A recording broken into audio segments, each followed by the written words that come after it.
সবাই কেমন আছো? আশা করছি খুব খুব খুব ভালো আছো, আর আমিও খুব ভালো আছি।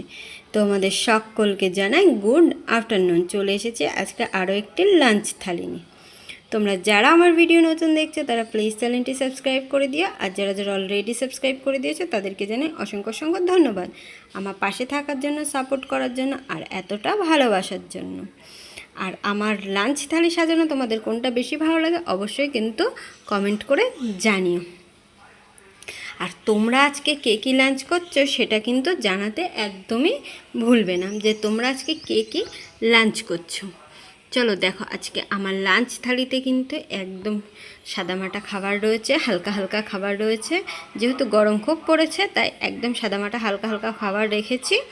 চলো আজকে আমার লাঞ্চ থালিতে কী কী আছে তোমাদের দেখিয়ে দিলাম, চলো এবার বলে দিই। সবার প্রথমে রয়েছে গরম গরম সাদা ভাত। আমাদের বাঙালিদের লাঞ্চের থালিতে ভাতটা অবশ্যই থাকার দরকার। জানি না কার কার দরকার, কিন্তু আমার দরকার। চলো তার সাথে কি আছে দেখে নাও। রয়েছে এখানে উচ্ছে ভাজা। যেহেতু আমাদের বাড়িতে অনেকেই আলু খায় না, তাই এই উচ্ছের সাথে আমি আলুটা দিই না। দেখো এখানে স্রেফ উচ্ছে ভাজা, গরম বলে উচ্ছে ভাজা। তার সাথে রয়েছে দেখো এখানে রয়েছে লাল শাক ঘন্ট, বা লাল শাক যাই বলো, ঘন্ট বলো যাই বলো, স্রেফ পেঁয়াজ আর কাঁচা লঙ্কা দিই। এই পেঁয়াজ অনেকে বাদাম দেয়, কিন্তু আমরা বাদামটা দিই না, স্রেফ পেঁয়াজ আর কাঁচা লঙ্কা। তোমরা কে কী দিয়ে করো সেটা অবশ্যই কমেন্ট করে জানিও। আর তোমরা কে কে আমার মতন প্লেন পেঁয়াজ আর কাঁচা লঙ্কা দেখা সেটা কিন্তু জানাতে ভুলবে না।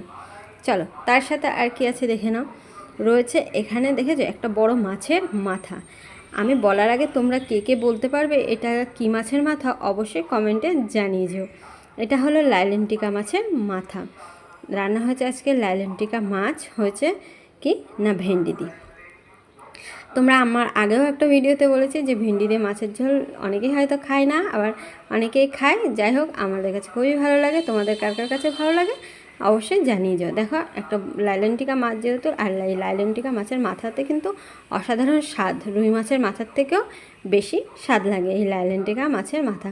তোমরা কে কে লাইলেন্টিকা মাছ খাও বা খেয়েছো অবশ্যই জানিয়ে যাও। আর তার সাথে রয়েছে দেখো এখানে রয়েছে সেই একই লাইলেন্টিকা মাছ, যেহেতু অনেকটাই নেওয়া হয়েছে তাই দেখো এখানে রান্না করা হচ্ছে পটল দিয়ে, একটু সামান্য খুব ডিপ মশলা না, হালকা মশলা দিয়ে পটল দিয়ে। দেখো এখানে পেটিটা নিয়ে নিয়েছি, দেখেছো পেটিটা দেখে বুঝতে পারছো যে মাছটা কতটা বড়। অবশ্যই লাইলেন্টিকা মাছ বড়ই হয়, আর পেটিটা দেখে বোঝা যাচ্ছে যে মাছটা কতটা বড় ছিল। দেখো রয়েছে পটল দিয়ে মাছের ঝোল, আর তার সাথে রয়েছে দেখো গরমের চাটনি বলো, টক দই বলো, খাবার শেষে কিন্তু একটু খেলে বেশ ভালোই হয়। দেখো এখানে আজকে রয়েছে টক দই। চলো আমার লাঞ্চ থালিটা তোমাদের কেমন লাগলো অবশ্যই কমেন্টে জানিয়েছো, আর তোমরা কে কী খাচ্ছ সেটা জানাতে ভুলো না। আর সবাই সুস্থ থেকো, ভালো থেকো, আমাকে অনেক অনেক ভালোবাসা দিও। Love you all, tata.